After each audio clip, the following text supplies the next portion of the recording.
Have you ever stood at the edge of a moment and wondered if everything you believed about a pivotal chapter in Lakers history was just a clever mirage crafted to soften the blow before the real story hits? What if the very move that the Lakers needed the most, that game-changing defensive anchor who could fortify the paint and give a signal that the front office truly has a championship blueprint in mind, was never actually within reach? Could the dreams of a seismic acquisition be just smoke and mirrors, leaving the Lakers to stare down the barrel of another offseason filled with tough compromises and unmet expectations?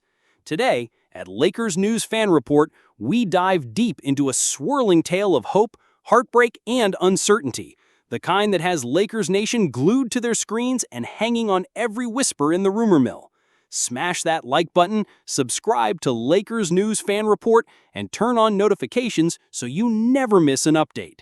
Now, let's talk about what's really happening behind the scenes where the stakes couldn't be higher. The Lakers, desperate to plug a glaring hole exposed mercilessly during last season's playoffs, were rumored to be closing in on a prized defensive pearl, a young, nimble, and extraordinary rim protector from the Utah Jazz. Eyes were fixed on Walker Kessler, a towering figure who boasts one of the NBA's most elite blocking rates and has cemented himself as a relentless force on the glass, especially on the offensive rebound front. Just 3 years into his career, Kessler's trajectory seemed to signal a future where the Lakers would finally have that interior presence to rival any Western Conference contender. So, when whispers started to circulate, with insiders and journalists like Andy Larson from the Salt Lake Tribune tipping their hats toward the Lakers' interest in Kessler, fans began to dream. But if that's true, why does the latest intelligence paint such a grim picture? Could it be that the Jazz, fully aware of Kessler's immense value, have simply slammed the door shut on any trade proposals involving him? This potential shutdown by Utah is not just a minor detail, it could redefine the Lakers' entire offseason game plan. Sources like Brett Siegel from Clutch Points have highlighted the divide between what the Lakers want and what the Jazz will entertain, suggesting that Kessler remains almost untouchable. For a team in win-now mode, with LeBron James still defying Father Time and AD battling both injury and inconsistency, this is a huge blow. If Kessler remains off the table, the Lakers might be forced to settle for less impactful options. Players like John Collins, a hybrid power forward center who offers offensive versatility but lacks the defensive intensity and rim protection the Lakers so desperately require. Collins, older and more readily available according to reports, is not the transformative piece that could change the Lakers' fortunes. Rather, he seems to be the best fallback in a less-than-ideal trade scenario. So what does this all mean? For the Lakers' championship aspirations, the defense has been the Achilles heel for years, and last season's playoff exit was a harsh reminder that no amount of offensive firepower can fully compensate for poor defense down low. Fans took to social media in droves, expressing frustration and disappointment. Memes circulated mocking the Lakers' interior defense, hashtags started trending that questioned whether Rob Pelinka and the front office really understand what's needed. Some vocal corners of Lakers Nation argue that settling for Collins over Kessler is a short-sighted move, a patch that won't hold come the fierce battles in the postseason. But others, however, urge patience, saying that roster construction is never simple and that Kessler might just not be available this year, meaning the team has to adapt creatively. The narrative gains another layer of complexity when we consider the Jazz position.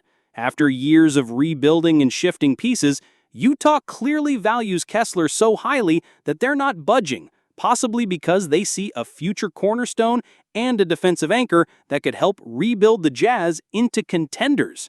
What if the Lakers are being tactically outmaneuvered here, blind to Utah's long game? Could the Lakers' front office have misread the market or overestimated their leverage? And what does this say about their urgency and decision-making process? With yet another offseason slipping by, will the Lakers find themselves back at square one, staring at the same glaring weakness next season as LeBron perhaps begins to slow and AD's durability questions linger?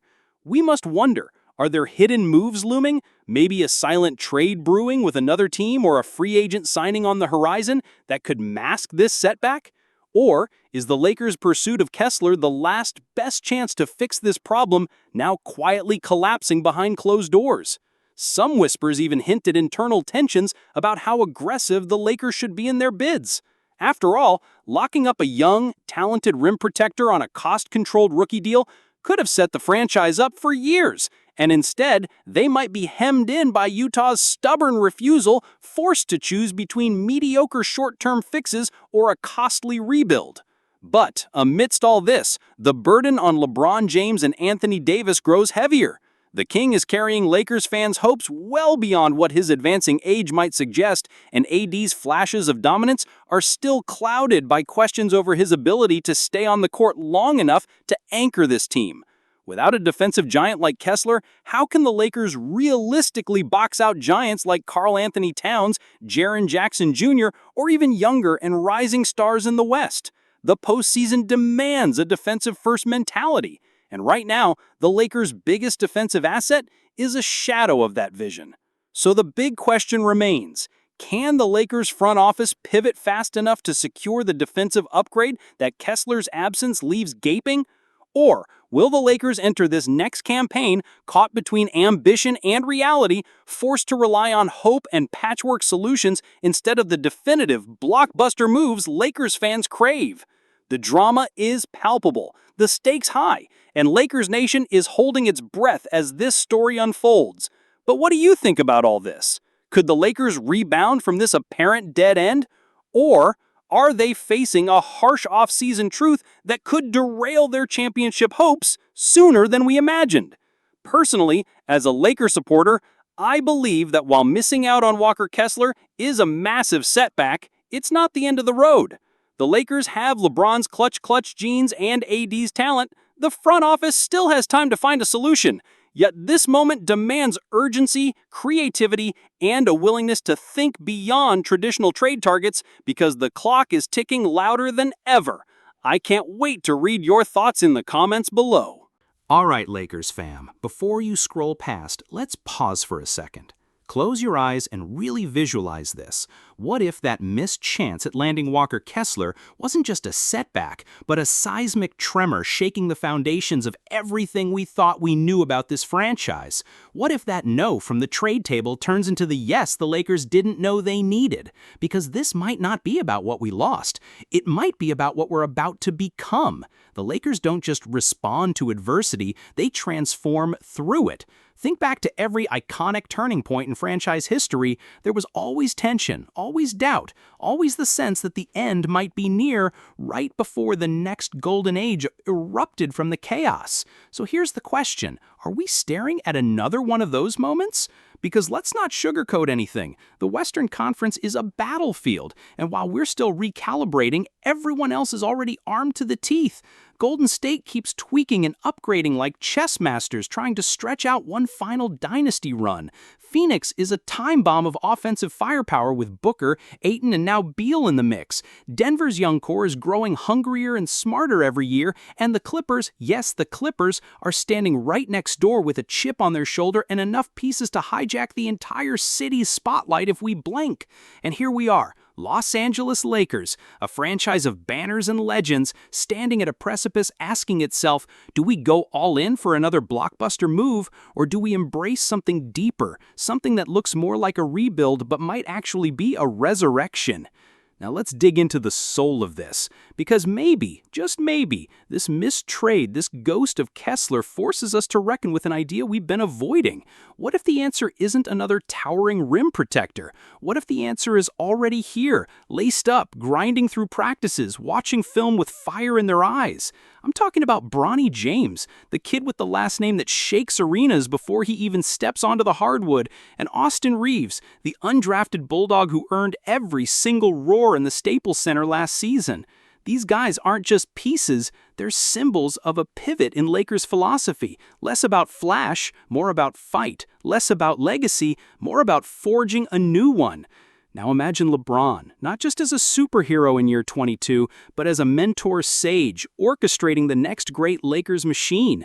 Not just putting up 28 points per night, but guiding the tempo, trusting the system, believing that the younger guys can handle the heat.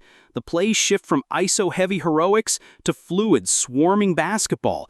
AD patrols the paint like a general, not having to block every shot, but directing traffic, anchoring the heart of a defense built on anticipation, hustle, and controlled chaos. Reeves dives for loose balls. Bronny takes the defensive assignment no rookie wants. The team becomes something new, something raw, gritty, like those early 2000s teams where Kobe lit the flame and the rest of the squad turned it into wildfire. Now picture it, Showtime reimagined, not just with speed and lobs, but with purpose and precision. Quick rotations on defense, relentless pace on offense. This isn't about trying to be the biggest team anymore. It's about being the most committed, the most aggressive, the most emotionally invested unit on the floor. That's the Lakers' identity that could rise from this offseason mess.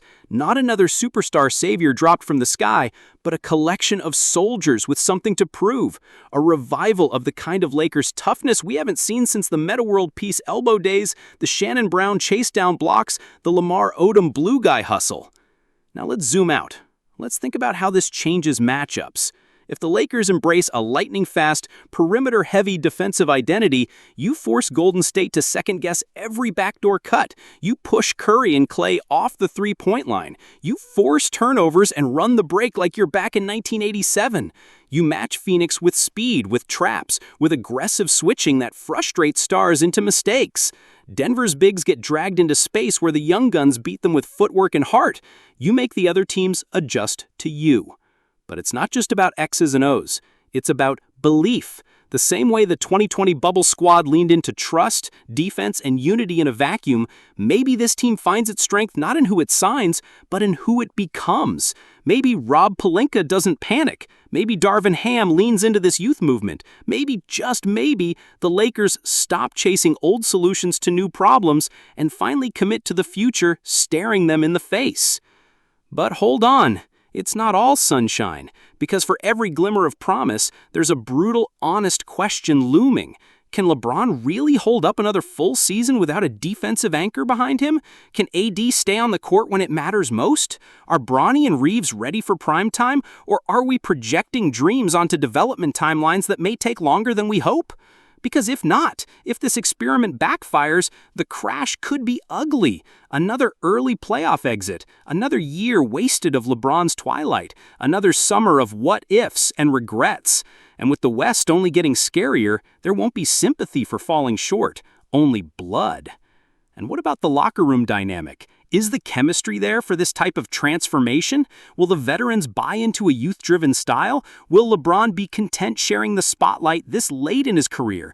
Will AD take on the vocal leadership role that so many have been waiting for him to embrace? Because this isn't just about who's on the court. It's about how they connect, how they buy in, how they sacrifice. And if that doesn't happen, if the cohesion isn't there, then it won't matter how talented this roster is. The West will eat them alive. So here's the real question. What kind of team do the Lakers want to be? Are we clinging to the past, always trying to recapture some vintage magic from the Kobe era, from the Showtime days, from the bubble? Or are we finally ready to evolve, to become something new, something bold, something uniquely 2025? Because there's no script for this, no guaranteed success, just a fork in the road and a decision to be made. And I want to hear from you. Yes, you. Not the casual fans, not the bandwagon voices, but the real ones, the diehards, the ones who bleed purple and gold. What do you see when you look at this team? Do you see a lost cause, or do you see the seeds of a storm? Do you believe in Bronny, in Reeves, in a LeBron-led culture shift that trades superstardom for substance? Or is that too little too late? Drop your takes in the comments. Let's get raw. Let's get real. Because this offseason might not end with a trade bomb, but it might just light the fire that reshapes the identity of the Los Angeles Lakers forever.